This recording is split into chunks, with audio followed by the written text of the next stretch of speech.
Hello, and welcome again to another episode of the Snowboard Show. Why don't we get started by welcoming our host, Bob Klein. Hey, buddy. Corey, How's great it to going? see you. Great to see you. You too, man. Awesome. Well, here we are, episode number 4. Can you believe it?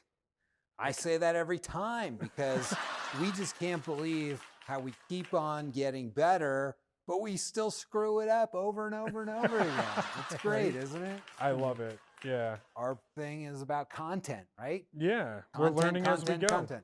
Huh? Sorry. Learning as we go. Yeah, learning as we go. Yeah. So we've got a great show for you tonight. We've got 2 excellent guests. They're both young, not really up and comers. One is a kid that I don't really know, but I know his parents. I've known them for quite some time. And his name is Noah Avallone. He's from New York. And he is just a ripper. He's like, I think he's 14 or 15. And we'll talk to him. And then I also have another really great guest. His name is Lucas Foster. He's from Telluride, Colorado. And he was the one of the 4 half-pipe riders that just competed in Beijing at the Olympics. So those are our 2 guests. And then our average snowboarder is none other than Noah Avallone's dad, Michael Avallone, a guy I've known for well over 20 years. He's a great guy and a lifelong dedicated surfer, skateboarder, and snowboarder. So we'll check him out as well in the average snowboarder. Next up, I'll do some jokes from our good buddy Cesar Ostrovsky. We'll be right back.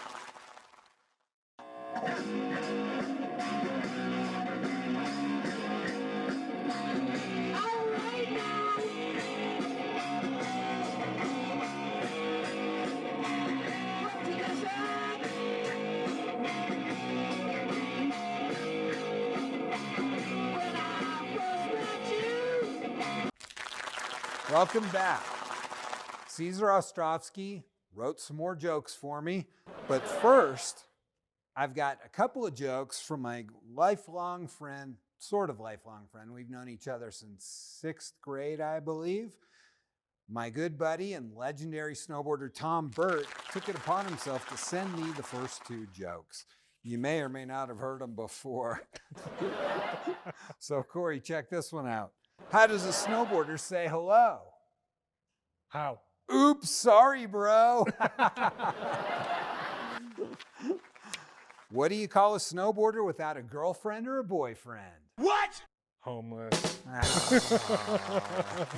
Good one. All right. Thanks, Tom. Yeah, thanks a lot, Tom. Hopefully we can get you on the show one of these days, and you might be able to see a winter stick in the background that Tom and Seth Westcott and Rob Kingwell and the winter stick crew gave to me. Anyway, someone that could actually use a slap from Will Smith is former USSA snowboard coach Peter Foley, and he's back in the news. This is where I get pissed. Missoula, remember I referenced Missoula? We're going to get to that later. Last month, more women have come forward accusing the one-time highly regarded snowboard coach of sexual misconduct. Foley was also fired late last month, and the CEO of USSA, Sophie Goldschmidt, claimed the termination was unrelated to the allegations coming to light and rather due to complaints of retaliation and favoring certain athletes over others and broader toxicity on the team. Sure, Sophie. Call me crazy, but I think sexual misconduct should rank above those other issues. That's like driving drunk but getting arrested for having a taillight out. I do find it a tiny bit of satisfaction that he definitely did not get fired for sexual misconduct allegations by female team members. In March, which is Women's History Month. Once again, I didn't practice any of these jokes. Sorry, Caesar. We really got to get together and work on the delivery of this stuff. Now Foley is history. Good riddance, Peter fucking Foley. The USASA Nationals are being held at Copper Mountain this week. over 2,000 athletes and their dance moms, regular not at all pressuring snowboard moms in tow, descended upon the Colorado mountain to compete against one another and find the best and possibly next generation of snowboarders. Yet again, my letters and emails to the organizers have been ignored, but I'm telling you, make it into the Hunger Games type format would be a game changer.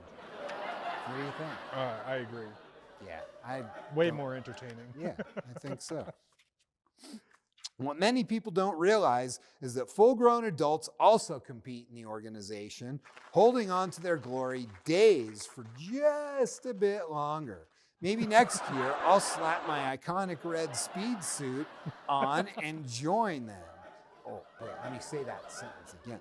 Maybe next year, I'll slap my iconic red speed suit on and join them. I might join you too then. All right. Or I'll watch from the sideline and be blown away by how far the sport has progressed and be in awe of the tricks the young generation is doing now. Thanks, everyone, and those are the jokes for episode number 4.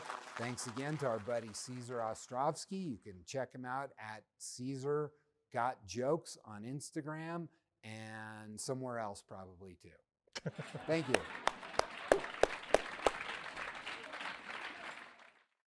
All right, so here we are. Here we are. It's pretty heavy duty here. I feel like we want to have fun and joke around here on the show, and I'm all about just bullshitting, and I always have fun no matter what I do, and any serious thing I always try to make light of it. But this topic is pretty heavy duty and hits me pretty close to home. First of all, this topic is all about Peter Foley. I recently read this book, Missoula, a great John Krakauer book, and it's all about the rape culture in Missoula, Montana, and the Montana State football team. So just to get right back into it, this story about head coach Peter Foley appeared during the Olympics. It was right before the snowboard portion was finished. And it was big news globally for about 2 days, and then it disappeared. It totally just went away. And for a whole month, I couldn't find anything about it that was new. There was no new information. But then it reappeared not very long ago, a couple of weeks ago, and we found out that more people came forward, and Peter Foley has since been fired. And what's fascinating to me is that gap of 1 month, and why did the story go silent? I believe that they actually threatened the media and told them that if they kept pushing the story, that they would withhold access to some of the other athletes that are important, like Michaela Schifrin and some of the other people. And I believe that worked for them for about a month. I could be totally wrong, but that's my theory. This is also a really serious thing because the initial accuser was a former client of mine. And so I know her very well. I know her mom. We worked together for a number of years, a couple of years leading up to the Vancouver Olympics. So this was all going on, and I was unaware of it. And she never said anything to me. The mom never said anything to me. And I never suspected anything. I didn't know anything. But it's really alarming to me. I also know a former PR person at USSA, and she was working there at the time, and she came forward and also accused Peter Foley of sexual misconduct, and you can read all about it. And then also Lisa Cosglow was a board member on USSA, and she since has resigned because in the midst of all this, in that month period, she took it upon herself to call a couple of these victims and somehow try to dissuade them from filing their complaints with Safe Sport. I mean, this is all really serious business, and I don't understand where USSA is coming from when they try to cover this stuff up. But also, I just can't believe that we as this like culture of individual skateboard, snowboard based board sport people, we come from a culture of individuality, and we were the outcasts. I mean, story after story after story, they were the outcasts in their high school, and they found skateboarding or they found snowboarding, and that gave them life, and that's a reason to live. And it's just really, really sickening when I see the male jock culture. And I've been around it. I've been part of it. I've contributed to it, and I don't like it. This whole thing just makes me sick. And all I can say is that if Peter Foley is guilty of this shit, fuck you, Peter. I know you. I've been around you plenty, and it's just awful. And you should go to jail. You should go to prison. And it's just terrible. So that's kind of my rant about this whole thing. I feel awful for the victims. I think it's set back snowboarding. It's just super upsetting to me, and this kind of thing needs to stop, and we have to believe victims, or we have to believe accusers when they say something. We at least have to give them a voice and a platform to be heard, and we have to seriously investigate this stuff. And anybody who's found guilty of these things needs to go to prison. Yeah.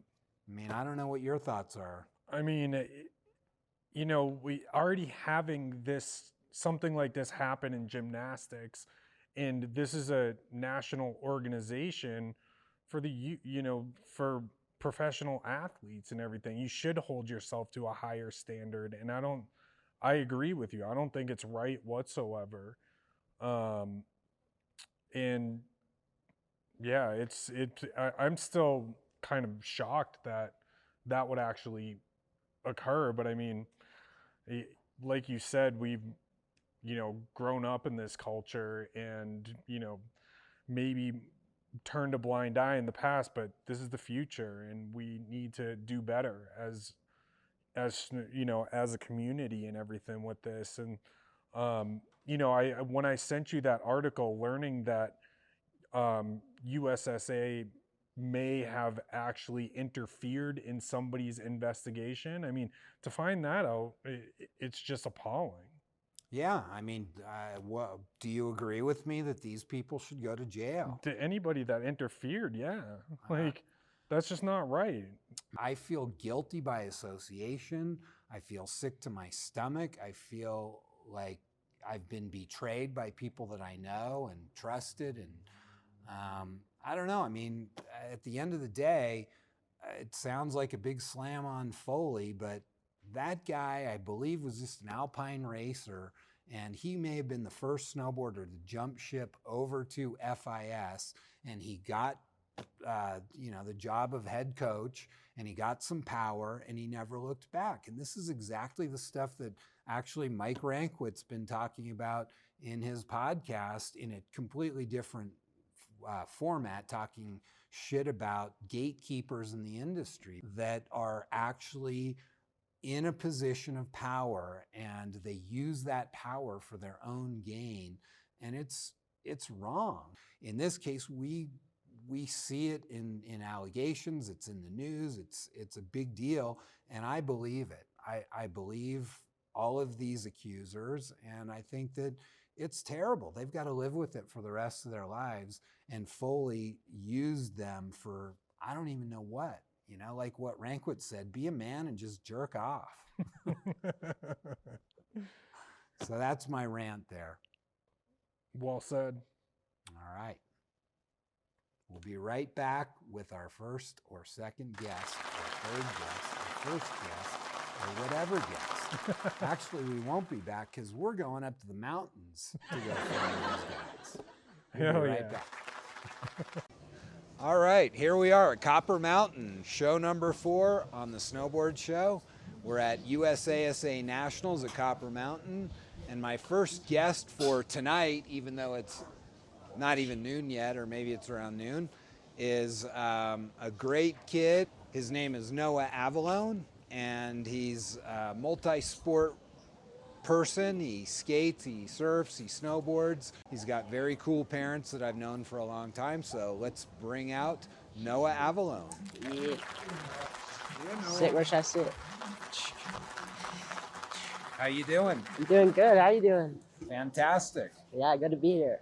How Cool. did you get into snowboarding? I imagine it was great having parents Yeah. like that. No, I got into it just by like seeing them doing it and just wanted to do it. Like ever since I saw them do it, it's like Were they protective of you in the beginning, or did they Um, just kind of let you do whatever came naturally? I don't really remember, but I think it just came naturally. They just let me do whatever I wanted, like, do whatever like tricks I wanted to try, anything.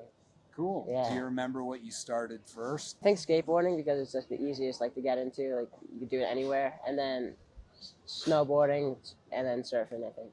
Yeah. Cool. And how old are you? 14. 14. Yeah. Wow. And where do you live? I live in Montauk, New York. During the winter, I live in Vermont. And is it difficult for you to be away from your family when? I go to boarding school in Vermont, Gotcha. so during the week I don't see them, but on the weekends I see them. And it's not that bad. I FaceTime them and stuff. It's pretty chill, yeah. So it's a pretty serious, Yeah. fully immersed program. Yeah. About skating, do you compete in skating too? Not really. I just like to skate for fun. And, like, I never really took it seriously. Just like a hobby of mine is skating. But you are also a national champion in longboard surf. Yeah, yeah. Tell me a little bit about that. How'd you get into that? I don't know. I started surfing when I was like 6 years old, like by myself, like in the lineup, and I don't know, just always loved it, like being in the water and the sun and stuff. So yeah, we went to the nationals in California, Oceanside, and yeah, I don't know, I did pretty good. I won. You also just competed in Switzerland Yeah. at Junior Worlds. Yeah, that was really cool. So you're traveling all around the world, doing all these different sports, Yeah. starting to really excel and win at things. Yeah. What are your plans for the future? Just keep doing what I'm doing, keep surfing, keep competing. I love competing. It's super fun. It feels so good when you do pretty well and land a run. So yeah, just keep doing what I'm doing. Hopefully, like I get somewhere big. And Yeah. is it about the experience, or Yeah. do you have like a set goal in mind? Like you want to maybe, I mean, they don't have longboarding in the Olympics Yeah. yet, but what if they did? Would you want to be like a dual sport Olympian or Yeah, something? that'd be pretty sick. Yeah, definitely like the Olympics and snowboarding would be really sick. And then yeah. So let's bring your dad out here, All right, Mike cool. Avallone, who is also a lifelong board sport enthusiast and a friend of mine. Good to see you, Mike. Yeah. I got a couple very proud medals that Noah won this week. Yeah, I Yeah. mean, if one of my kids won medals at nationals, I'd probably do the same thing too. Absolutely. Sick. So, Mike, welcome to the show. Thanks for coming on, and tell me a little bit about what it's like to raise a kid who, number one, just adapts to the sport so quickly, and then number two, excels and is like on the way to a high level career of this stuff. Well, it's been kind of a work in progress, learning curve. Been doing the best I can. Started with him when he was 6 years old in USASA, and I never was a competitive snowboarder. So I decided motocross was like a fun thing to do because it's just the easiest thing. It's man versus man. First one down the hill wins. So Yeah. and Noah showed some promise with some real speed. He was passing me by, so I decided to compete alongside him. And we were in the same group at USASA for three consecutive years, and then I became a USASA coach. So to help him on his path and be behind the scenes with him. What was it like? I mean, he wasn't always at boarding school, so to get him to the hill, what was it like as a family? And not just him, you have 4 people to think about, right? Exactly. But lucky my wife used to be Swiss Miss on the Burton message boards. Loves snowboarding as much as I do, and my daughter, who's 2 years younger than Noah, loves snowboarding, and she started competing as well. We live at the in the mountains. We lived in New York City, so it was very important for Noah to embrace all board sports because I thought every time he was skateboarding, he'd be getting better at snowboarding. Every time he's snowboarding, he's getting better at surfing. Every time he's surfing, he's improving his snowboarding. Yeah. I think they all really meld together, and that's how he stayed so, ready every time he got to snow because we were 4 hours away. So do you feel coaching is an important aspect for you, or do you think you could just do it all on your own? And yeah, it's pretty cool. I feel like it matters a bunch. Is it more of a mental or a technical asset for you? Both. I think mental, because I have a couple bad habits that I try to fix, and that's all in the head. And yeah, physically, I know what I have to do and like what to do to like change what I have to do, and it's just mostly mental. Yeah. Awesome.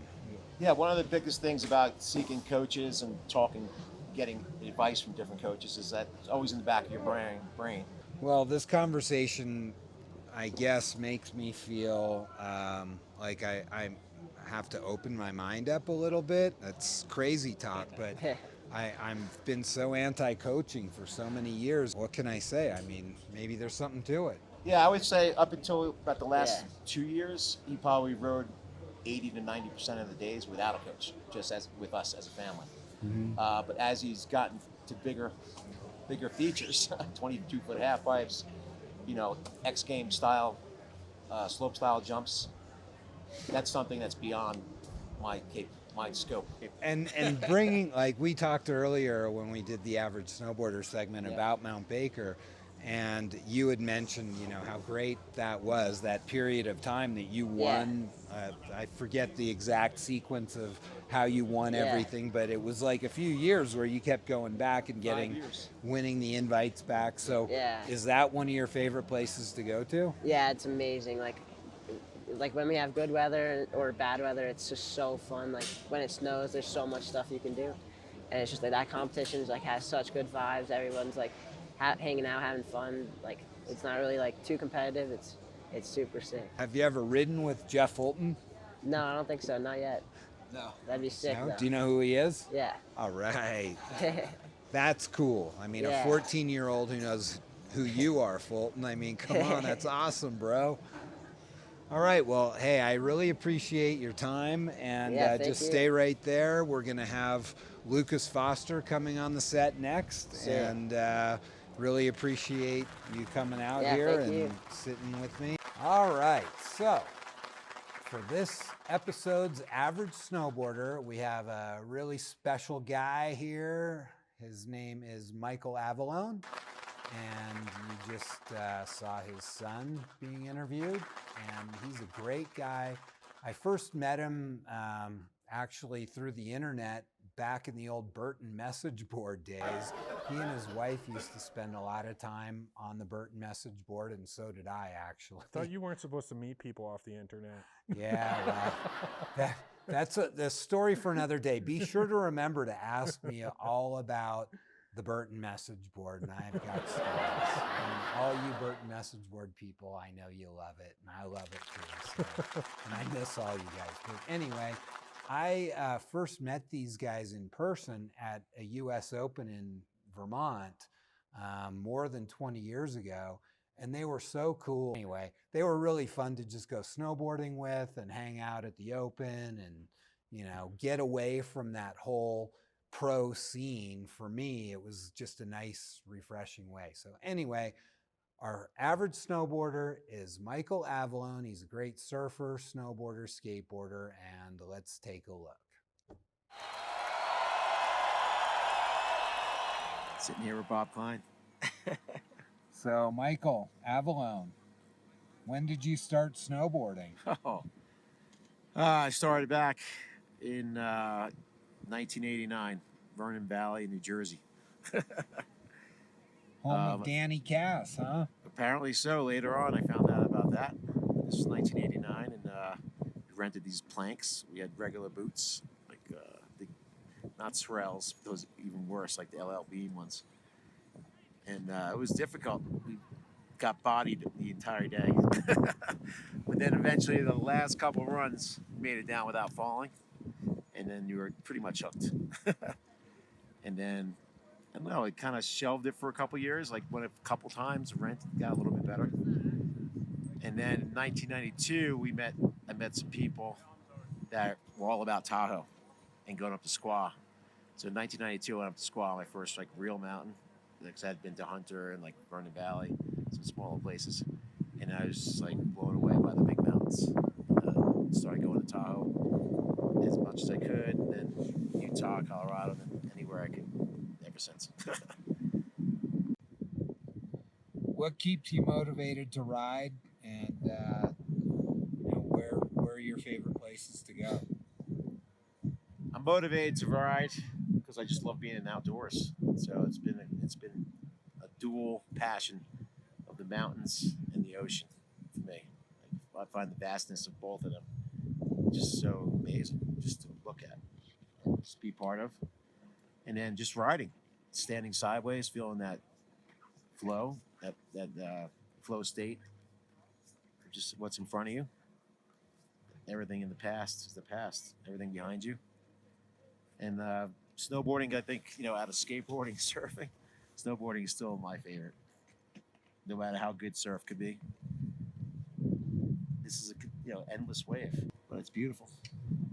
Where are your favorite places to ride? Based out of Vermont, basically out of Stratton, a little town called Jamaica. Go to Mount Snow, Corinthia a bunch. But I'd love to go to northern Vermont, Jay Peak, Stowe. Love all the places, Akimo.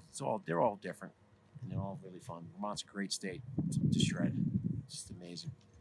But I love coming out to Colorado, and I love Mammoth in California, and I love Baker, Pacific Northwest. I discovered Bachelor this year, first time I was there for the Dirksen Derby.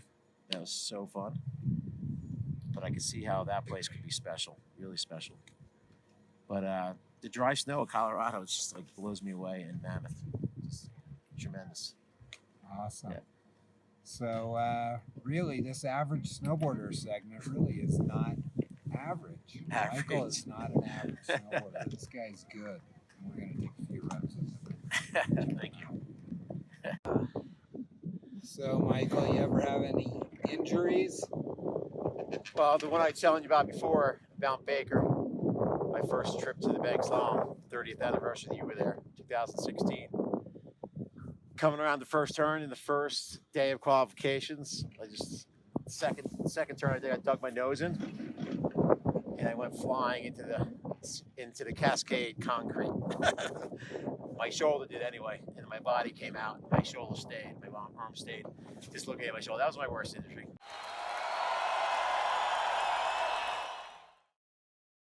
Oh, Noah, again, thanks for coming on and switching seats and all that stuff. The next guest is a guy that I've known about for quite some time. I've known his mentor and coach, a guy named Jason Troth, now known as Jason Cannon. My guest is his protege, who also just returned from the Olympics in Beijing.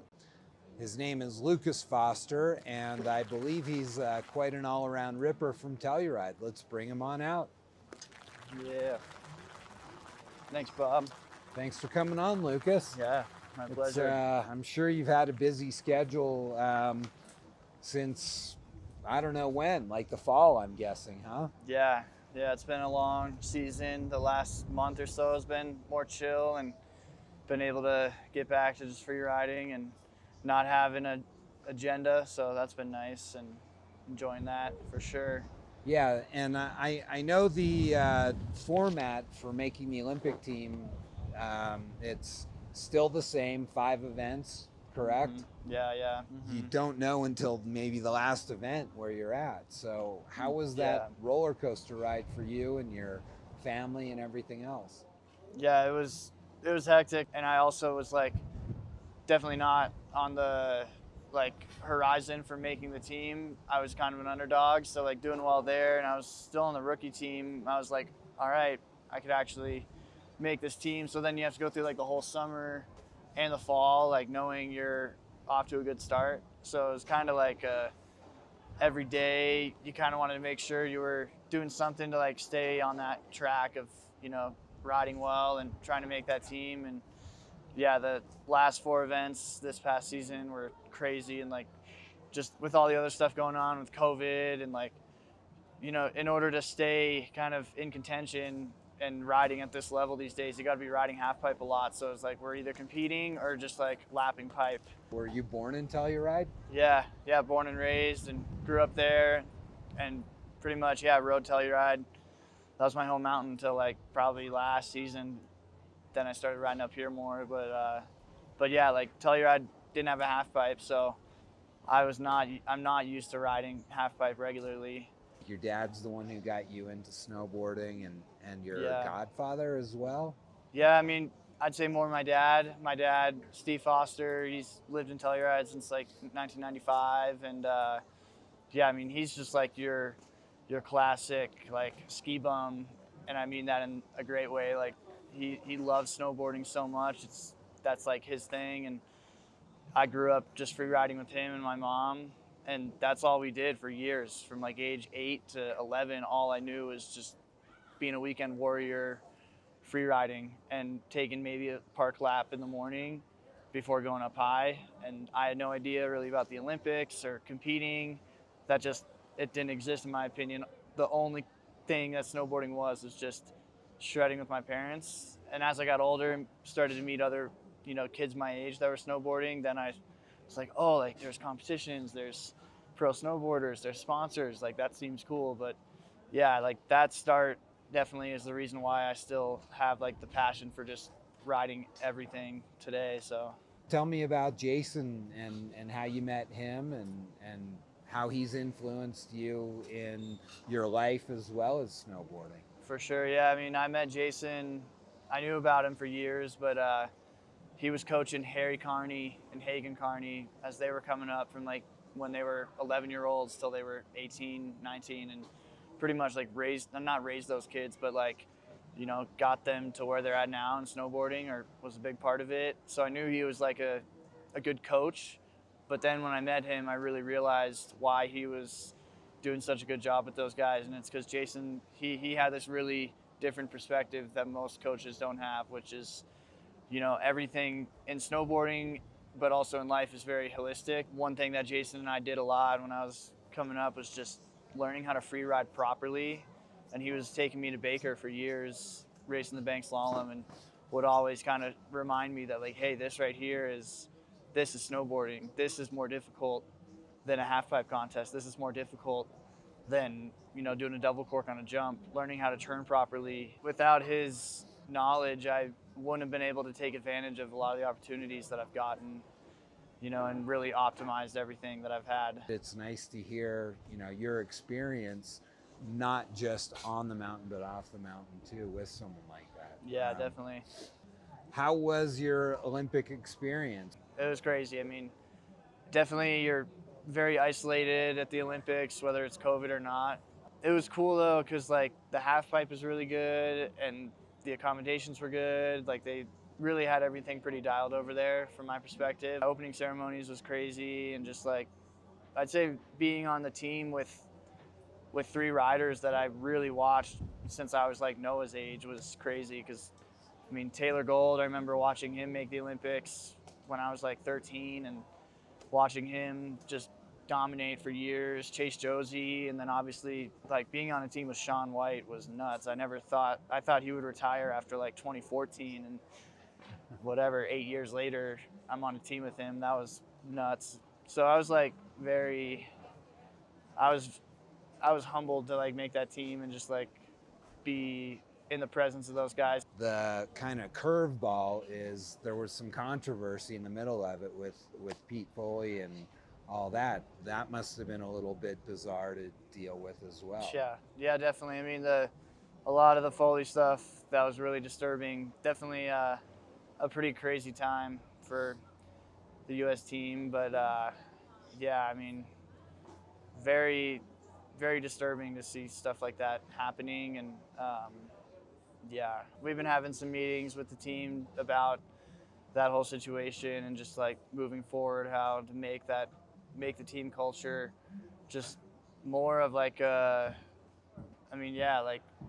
what all the allegations about Peter, like that stuff just can't be happening, and the team's definitely taking action to make sure that we make the team environment more open, so that when stuff like that happens, which it never should, but if it ever does again, it's got to be brought into light immediately. And so I hope just that the proper change is made.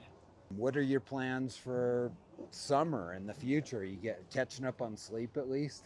Yeah, for sure. Definitely like trying to just chill a little bit, and like got some fun stuff in the spring coming up. going to Europe for this monster trip, and then go to Mammoth for some spring riding, and skateboard a lot this summer. I skate a ton, but I want to have like a good summer of like skating hard, and go to Hood and ride for like a month out there, and yeah, just kind of enjoy like having a summer of like not having the Olympics coming up, because it was a fun summer last year, but it was, you know, every single day you're like trying to walk around eggshells, making sure you're not like getting hurt skating. What are your longer term goals in snowboarding and life, and what's your favorite thing to do when you're snowboarding?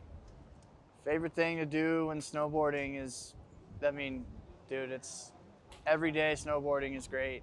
I think my favorite thing is free riding at home still to this day. Like free riding, Telluride on a powder day is unlike any other thing. And obviously like a slushy park day is sick too, but there's nothing like, you know, riding big mountains and like being really kind of in tune with nature and like learning how to navigate around mountains rather than like just flinging yourself off park jumps. I think there's something special about that. But yeah, long-term goals, like I'm 22, so I still have some years left, fingers crossed at least. And I want to keep competing for these next few years just because I feel like it's working pretty well, and I've yet to like crack a really big podium, and that's getting harder and harder these days with Japan being so good. But I want to get on the podium and kind of be a regular on the podium. That's like definitely a big goal of mine. And then I'm also trying to start working towards like giving back to snowboarding more, and trying to be like an active member of the community and trying to make it more accessible and just more of a free sport where, you know, like we're saying, snowboarding is supposed to be punk rock. Snowboarding is supposed to be a free sport without structure, in my opinion. So I want to do what I can to be an example for kids and to show them that like everyone's welcome. And I think that all starts with just being a positive role model on the mountain. That's a big goal of mine. That's like that's the ultimate reward, is if you can give back. And so, I mean, I'm just listening to you talk, and it stokes me out a lot to hear such a young guy. I mean, you're I guess older than this guy for sure, but you're still really young, and you have such a grounded, positive, awesome outlook. And I would imagine you've got sponsors that are backing you up. Do you? Yeah, I do. Who do you got? Solomon, Smith, Monster, Volcom's been helping me out a little bit. Are they financially helping you? Yeah, like Monster for sure. They've been amazing. Like I wouldn't be here without those guys. And then Solomon's been pretty sick. I've been on Solomon for like almost 10 years now. And then some other like smaller companies, like this company Roan. Christie Sports has been helping me out a bit too. It's great to see that you've got solid backing and solid sponsorship, because too many kids don't, and it's such an expensive sport to be involved in. Totally. So it's great that you're making your way, and I guess I really appreciate, I know I really appreciate you coming on. Yeah, of course. Anything else you want to add? No, I mean, I'm stoked that you're doing this show. Like, I know you're a legend in the sport, and I think we got to keep the legends involved in some way. So glad you're doing this and bringing your perspective, because people need to hear it, I think. Thank you. That's one thing Jason and I have talked about, is how like snowboarders in the snowboard industry these days doesn't really like remember our superheroes of the sport much. You know, guys like Terrier. I mean, obviously Terrier is still around and like well respected, but like a lot of kids don't know about the guys that have really like pioneered our sport.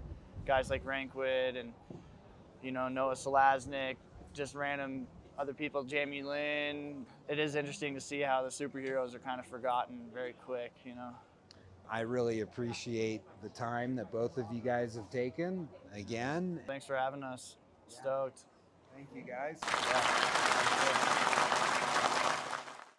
All right, Corey, what an episode. The content, I think, is great. We've got two unbelievable guests, generational kind of thing with Noah and his dad, and great average snowboarder. And then Lucas Foster, what can you say? Oh my I am God. so impressed with his poise and his maturity level and willingness to open up to us is just really, really cool. Yeah, I loved what he said. I'm really happy that we got to do it on the mountain too, and we got to snowboard on the snowboard show. Yeah, I mean, you even follow Cam Nee. I'll try to follow Cam Nee. I don't know if I can keep up though, because you're a little faster than me. No. But yeah, what an episode. USASA Nationals. We got to see our old friend Gus. We got to see, some new tricks being thrown out there with some kids out there, lots of kids in the park. And We even ran into Taylor Gold. we got all kinds of stuff. The jokes were great. Thanks, Caesar.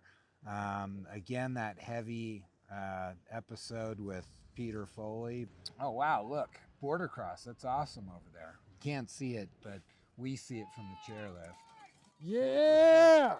It's like some pretty young kids over there. And Yeah.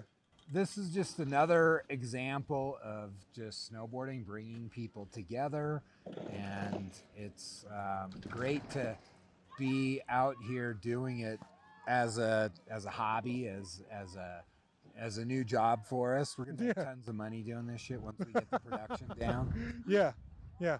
We need an intern, I think. We probably do. If anybody knows an intern in the Denver area, Hollywood area, we're Denver, Hollywood, we need help.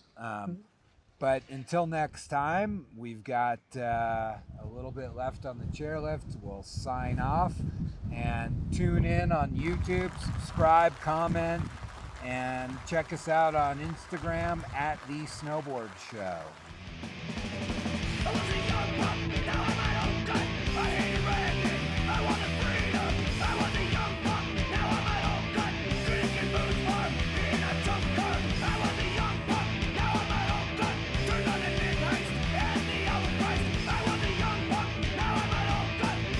Taught me